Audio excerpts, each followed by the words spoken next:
আমাদের জাতীয় রাজস্ব বোর্ডের সদস্য জনাব ডক্টর মোহাম্মদ মতিউর রহমান তিনিও দুর্নীতির মাধ্যমে দেশে ও বিদেশে অবৈধ সম্পদ অর্জন সহ হুন্ডি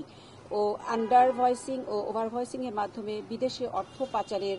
অভিযোগে অনুসন্ধানের লক্ষ্যে দুর্নীতি দমন কমিশন কর্তৃক একটি অনুসন্ধানকারী টিম অনুসন্ধান করেছেন এবং অনুসন্ধান শেষে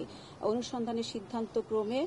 ডক্টর মোহাম্মদ মতিউর রহমান, তার প্রথম স্ত্রী লায়লা কানিজ, প্রথম পক্ষের সন্তান আহমেদ তৌফিকুর রহমান অর্ণব, প্রথম পক্ষের সন্তান ফারজানা রহমান ইপসিতা এবং দ্বিতীয় স্ত্রী শাম্মী আক্তার শিবলির নামে দুর্নীতি দমন কমিশন আইন 2004-এর 26-এর 1 ধারা ও দুর্নীতি দমন কমিশন বিধিমালা